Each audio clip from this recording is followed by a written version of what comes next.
Hey everybody, it's Janice with Creating Through Chaos, and we're going to start this project off with this piece of wood and crate that I got at Dollar Tree. I'm going to paint them each with the celery green color, and I did the front and the back of this board and along the edges. And this is just one of those thin pieces of wood from the Crafter Square section.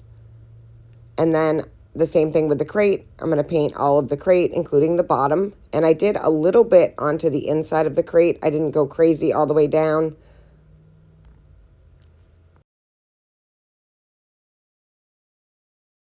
Once I had them both fully painted, I'm going to set them aside to fully dry. And then I'm going to grab this circle that I got at Walmart. And I am going to give this a coat of white paint. Just one side, and it's just a quick coat so that when I do decoupage the napkin on, it has a bright backing instead of just the plain wood. So just a quick coat of white paint, and then I'm going to let that dry fully. Once that was dry, I'm going to take this Highland cow napkin that was a part of my napkin bundles, and I'm going to peel the layers apart. And then I am going to cut one of the squares out. So just one of the 4 designs. I'm going to kind of figure out how I want it lined on my circle. And then I'm just going to take some Mod Podge and I'm going to put a nice coat of that onto this round. And then I'm going to let that round and the Mod Podge fully dry. Once that was fully dry, I am going to take my napkin and place it back on exactly where I want it. Then I'm going to take a piece of parchment paper and lay that right over the top. And then iron that napkin right onto that circle. And I'm just going to keep ironing until I feel like it is fully adhered. Once I feel like it's fully adhered, I'm going to take off the parchment paper and the napkin, and then I am going to start sanding the edges of the napkin off. So I'm just going to use my little sanding block and go around and just lightly sand off the edges.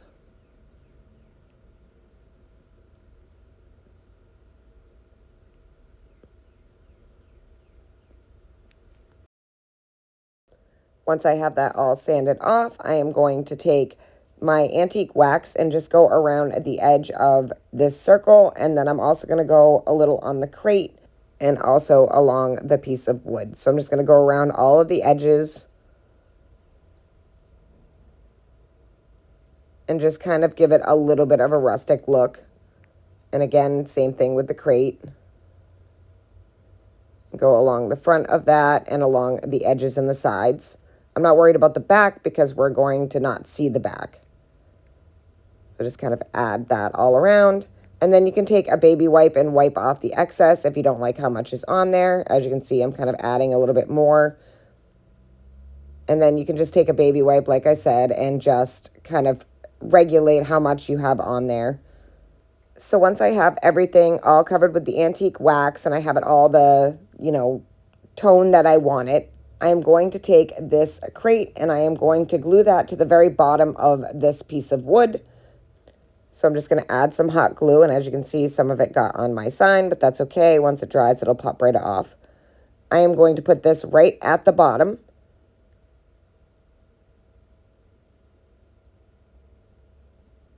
And then I am going to take the circle with the little cow on it, and I'm going to glue that right to the almost top. So kind of in the center there. Press that down. And then I am going to take some Spanish moss, and I'm going to fill up that little crate with that. And then I'm going to take some greenery, and this greenery is from Hobby Lobby. And I'm going to add that right into the crate and kind of arrange it how I want it, moving the Spanish moss and that around. And then I'm going to take this Blessed cutout, and this is from Hobby Lobby, and I'm going to give this a quick coat of white paint. I felt like the green needed some offsetting with some white. So once I had that all painted, I'm going to take some tacky glue, and I'm going to add that right to the front of the crate. So I'm just going to put a little bit of that on the back of the Blessed sign. And then set that right in the front of the crate. And again, I just was feeling like it needed a few more little finishing touches. So I'm going to grab some of these half wood beads. And I took a piece of tape and just taped it to one of my little mats. And I'm going to paint them with white acrylic paint. And I did 2 larger ones and then 4 smaller ones. So I'm just going to give those a quick coat of paint.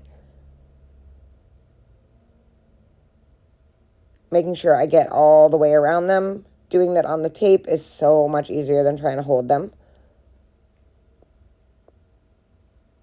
And then once they were all dry, I'm going to take the 2 bigger ones and I'm going to add those to the very top of this. So on either side. And I really just think this helps with the overwhelming green. And then I'm going to take the 4 smaller half-wood beads and put them on each corner of the crate. So just 2 on the bottom and then 2 on the top. I thought that that was a perfect finishing touch for this. It kind of tones down all of that green, and I just think it looks so super cute. As you can see, I added some lavender into the crate with the greenery, and it's kind of to pull some of the purple out of her floral crown that she is wearing. This project can be made in so many different ways and colors, and I just think it turned out so super cute. I absolutely love it. I hope you enjoyed this project. I hope it inspires you to make one. Thank you for watching, and as always, don't forget to spread the chaos.